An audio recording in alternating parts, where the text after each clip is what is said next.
You are the 7th president of the GCCI. I mean, and you served in a difficult time from 2002 to 2006 after buying Dongo Fal. What was it like during that period when you were leading the chamber? How was it like? You know, and what defined the challenges and opportunities of your tenure? Of course, I'm sure there's a lot you can say about that. Well, thank you very much, Mr. Taylor. I can call you my nephew, and rightly so for obvious reasons. But thank you for coming to have a chat with us. It's not a formal interview because we're just going to have a conversation. Now, as you rightly pointed out, I was privileged and honored to have served as president of the Chamber of Commerce, as you rightly said, as the 7th president, taken over from a childhood friend, who is Alaji Nongofal, whom I attended school with at Armitage. We graduated together, went to the United States, came back together, and he worked for the Central Bank, and I worked for the National Investment Board. So it was an honor and a privilege to take over from him after he had done his tenure. The first thing we did was that we were very honored at the time, because when I stood as president of the chamber, I stood uncontested. Wow. As a matter of policy, as a matter of principle, I never contest for offices. So all the offices I have held in this country in a public capacity, I've always gone unopposed. So that was the same thing with the chamber. Wow. But what we always emphasize is the need to have quality representation, selfless representation in the chamber. And this was demonstrated in the fact that at the time I was elected president, the first vice president was our late brother and friend, Alaji Drame, who subsequently took over from me as president. So we pray for the Almighty to grant him eternal rest in heaven. The second vice president was Mohamed Jah of the Q Group. He was then a very young man, very dynamic, and stood in as vice president. Then we had Aki Allen of Gambia Electrical, who has been a role model. My other uncle. Another uncle of yours. Yes. So he was our mentor when he was in the sixth form, and we looked up to him. Then we also had Mr. Mamadou Cisse of GHE, who also was a classmate and has done tremendous things as far as horticulture is concerned. Then we had Mamour Jain. Mamour also has the unique vantage point of being both an acting governor of the Central Bank as well as permanent secretary of the Ministry of Finance. He was on our board. Bach Fai, who is a legend as far as tourism is concerned, was also on our board. Kuje Mane, of blessed memory, who was also on our board, representing the National Association of Women Farmers. NAWFA was a very formidable body. So these are some of the people that we had on our board. And of course, at the time, Keba Njai, who we call Keba Njai Chamber of Commerce, was the CEO. And in fact, he was very instrumental in convincing me to be president of the chamber. So he was the CEO. And at the time, they were in very small accommodation in Banjul at the NTC at the time. And Sarbel Elhaj, who was also a president of the chamber, Yes. had given them an office at the NTC complex where they were using. So when we took over, I told Keba that the chamber has to be visible. So we moved from Banjul and we got into rented premises opposite the American Embassy. And then we decided that we needed to institutionalize a trade fair operation. And that was when we started the trade fair. So the trade fair started under your... The trade fair, yes, as we know it, the trade fair has been there because during the presidency of Sadawda Jawara, we used to hold it at the Albert Market. Okay. Believe me, you believe me. From there, we went to Makati Square and used to have bilateral trade fairs with Iran, with Egypt. It was held at the Makati Square. But moving it to the stadium was during our tenure. And of course, I will be remiss not to mention that Mohamed Jagana who also became president of the chamber, Yes. was our treasurer. So we had a very engaged and diverse group. And when we decided to establish the trade fair, we had an arrangement with the stadium to do the trade fair. And then we recruited Beatrice Allen as the trade fair coordinator. And Aki Allen was the chairman of the trade fair grounds for the trade fair. And then we engaged Saho of and Asan Seka, who were operating Gambia Furniture and Carpentry Company. And they used to build the stalls for us. And we had a lot of support from President Jammeh at the time. He was our chief patron, and I can say that he attended, during my presidency, he attended all the trade fairs.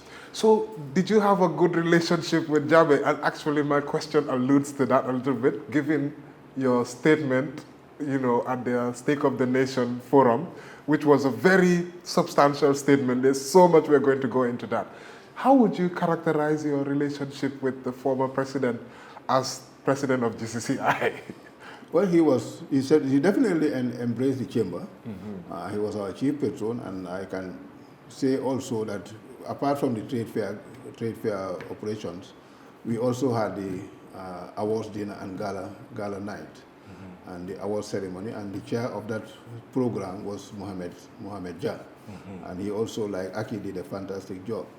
So I can say, without any fear of contradiction, that during the 4 years that I was president of the chamber, from 2002 to 2006, yes. President Jammeh attended all the trade fairs, and he also attended all our award ceremonies.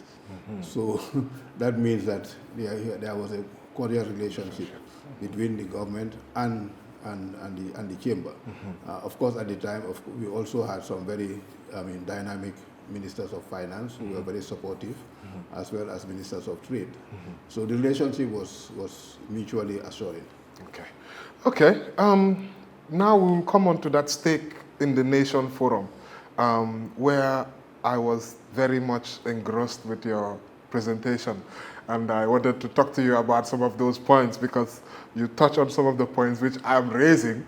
But one of the points which you talked about was the fact that the Senegalese president, Bassirou Diomaye Faye, you know, he called on the diaspora, the Senegalese diaspora, to deliver one concrete national project. You made reference to this.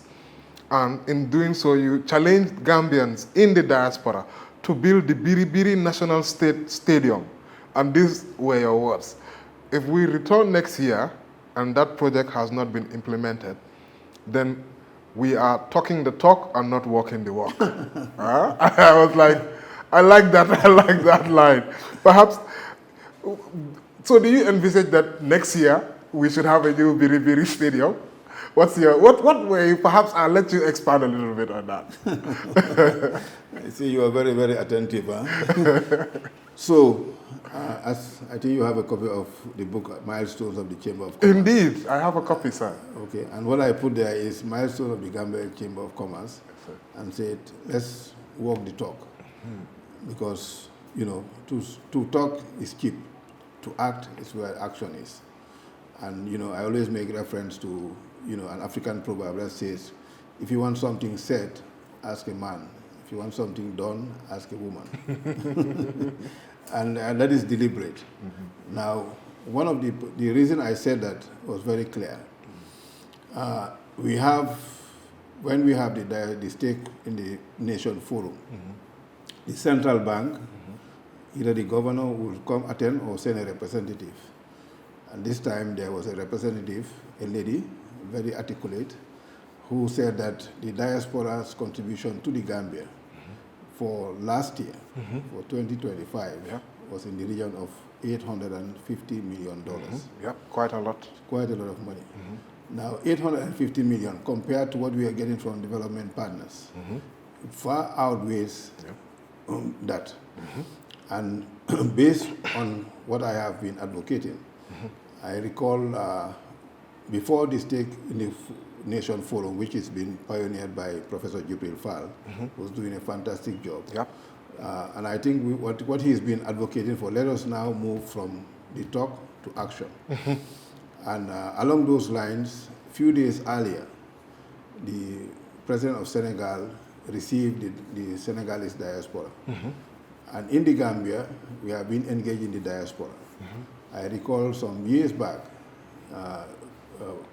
Dr. Tangara was Minister of Foreign Affairs, and he organized a very, very successful diaspora forum at the Kairaba Beach Hotel. And at the time, Fatou Bom Bensouda was with the ICC. Blaise Diagne, Ambassador Blaise Diagne was, I think, working for the UN in somewhere in East Africa, in Central Africa. And they made their presentations. And Blaise Diagne said something very profound in Wolof. He said, "Pichang sa kaw, waye xelam yepang si souf." That I thought carried the day. Indeed. Now, the diaspora want to be involved. The diaspora is a formidable force. The diaspora have, the financial muscle. The diaspora has intellectual muscle. How do we engage them? So the challenge that Jomai 5 posed to Senegal, said these are our priority projects to move to Senegal to the next level, from least developed country to middle income country. Now look at the projects that we have and choose one and make it your diaspora project and finance it. Now when we were doing housing, I also recall going to Senegal, and this was during the time of President Wade. And he said, for you to be part of a nation, you must own a piece of land. So he demarcated a whole area of about almost 6,000 plots and said, this is called Tivaouane Peulh Diaspora Village. Tivaouane Peulh Diaspora Village. And they were using our ram art, which is local materials. I was very impressed. I went to Senegal, visited the Tivaouane Peulh estate, and went to South Africa and got the machine that was to build these houses using ram art. I still have it. And in fact, West African International School, if you see the red bricks, they are built from that. Even our indoor facility here is built from that. So I came back and wrote a paper to government and said, let us engage the diaspora. And the first step is let us demarcate some land and call it the diaspora village. And I discussed with a big brother of mine, Honorable Suleiman Boop. At the time, we had a vast expanse of land in Kuloro. So we did the project document and said, let us do this as a diaspora village. And at the time, I think each plot was going to cost less than $5,000 for the diaspora to have a stake. But one of the challenges they have is sending money and not realizing the projects. Indeed. And in fact, that is one of the reasons why Saul Fraser of Global Properties decided to establish Global Property, because he had a similar experience. And I'm also pleased to know that I'm the chairman of Global Properties. Fantastic. So we were just talking about what you were saying now. Let's walk the talk. So at that time, I said, if you go to the United States, the biggest industry, one of the biggest industries is sports. But they don't have a Ministry of Sports. And government does not own any stadium. All stadia in the United States are owned by corporations who sponsor sports. And it gives them visibility. So if you go to Atlanta, the Mercedes-Benz Stadium is sponsored by Mercedes-Benz. If you go to other states, you will see the IBM Stadium, you will see the Apple Stadium, and so on and so forth, Ford State Stadium. So it's a way of giving back. And even in Turkey, the president of Turkey became very popular when he was mayor of Turkey. And what did he do? He popularized sporting activities. He made sure that every vacant land in Turkey was used for a sporting activity. When you have that, what does it do? It encourages the youth to be active, and if they are active, they are engaged. So that was his mantra. So my take was, we have the State of the Nation Forum by Professor Jibril Fall, brought in Sevilla. Seville, Biri Biri was the first African to play for Seville. Indeed. I happened to have been in Seville when he was, when he was invited. I was then Secretary of the Olympic Committee, and I was so, pleasantly, proud that Biri Biri had a special pavilion for the Biristas. And in his country. And not only that, but a lot of merchandise, slippers, T-shirts, caps, hats, were all named Biri Biri. So I spoke to him and I said, my Smamagji, you should have had a business advisor. He said, why? Because I said, you should have made sure that all of your name is a patent, and your family will have been benefited from patent rights, from royalties derived from this merchandise. Yes. He said, well, we came before our time. So, but now it's never late. If we are able to go to Sevilla and say we are establishing Biri Biri Stadium, there is a sentimental attachment that Biri generates. So if you do a public-private partnership and with Sevilla involved, we can have a stadium built in a very short period of time. Because there are 4 iconic landmark projects that every country should have. 1 is a state house. 2 is a national assembly. Okay? 3 is your courthouse. 4 is a stadium. Because a stadium is a status symbol. Indeed. So we have a fit-for-purpose national assembly. We have a fit-for-purpose conference center, which is state-of-the-art. Yeah. So there is no reason why we cannot have a stadium that is fit for purpose. Indeed. This stadium was built in 1984. I had just returned as a young economist, and I was responsible for the stadium finances, as in my capacity as a member of the staff of the NIB. At the time, late Usain Njai of blessed memory, who was managing director of the Trust Bank, was the managing director. And what we did then was to have a structure at the stadium whereby the proceeds from the stadium were shared between the stadium for sustainability and the Football Association, and also for musical events. So it was very, very, sustainable at the time.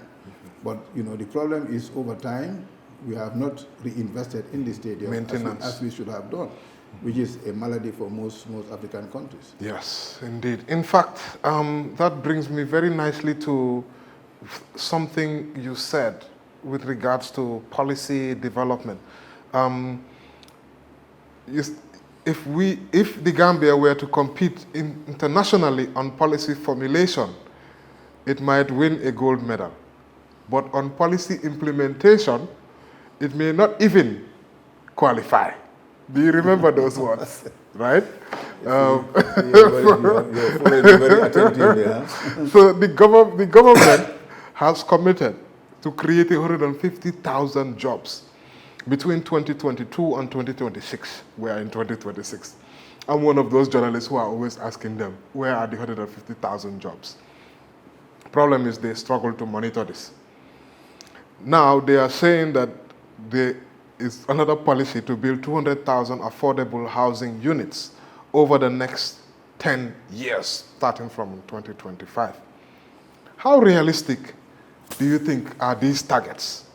And do you see them as achievable development plans or just political promises?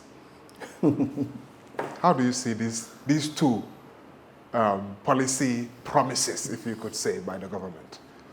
Okay, let's first of all talk about the 150,000 jobs. Yes, sir.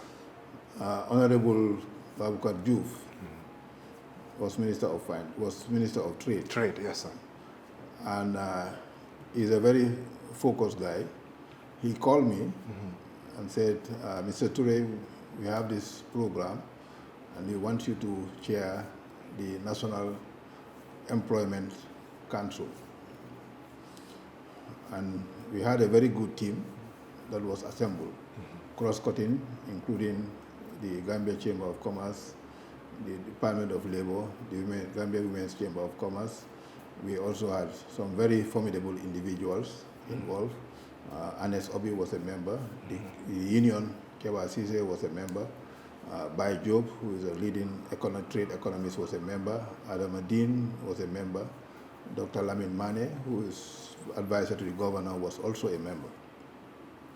So we met consecutively on several occasions and came out with a blueprint as to how the 150,000 jobs should be achieved. And it was very practical, very focused in terms of how it is supposed to happen. Now, whatever we do, we are always guided by the why. There is a leading author called Simon Sinek. He says, always start with why. And his premise is, if you know the why, you will know the when. You'll know the what. If you know the what, you will know the when. If you know the when, you will know the where. If you know the where, you will know what the results are going to be. So the question was, why 150,000 jobs? Yes. Okay? If you look at the scenario, the school population that is leaving school, secondary school in this country every year is in the region of 18 to 20,000 students. Those that get the normal pass mark of 5 credits, including English and Maths, is less than 10% of that cohort. Wow. So what happens to the others? And that was our challenge. So I remember going to Singapore to talk to the University of Singapore, and they have a top executive program. And in fact, I was on the cover of the magazine. And when I came back, I also gave an interview to the Standard newspaper. The paper is still there. And I said, Gambia's challenge is not on academic qualification, but on skills development. Skills development. TVET and those kind of... yes. I said that way back, I think it was in 1992. And I always make reference to what Mustafa Njai said. If you are building a house, you need 15 skill sets, from the laborer to the masoner, to the tile man, to the electrician, Yes. to the painter, to the joiner, and the rest of it. Indeed. So every house needs 15 skill sets. Now, in Gambia, I think our challenge has been the fact that when you talk about Gambia, you talk about being an agricultural nation. But our farmers are going to farm 3 months in the year, rain-fed agriculture. Tourism, we have tourists 4 to 5 months in the year. So you're saying that our farming population are gainfully engaged or use their energy 3 months in the year. Our tourism is 5 months in the year. How do we change that trajectory? And the president of the African Development Bank, when he was elected as president of the African Development Bank, came up with what he called the 5 pillars. Okay? And this number 1 was feed Africa. Agriculture. Number 2 was electrify Africa. Number 3 was industrialize Africa. Number 4 was integrate Africa. And number 5 was enhance quality of life.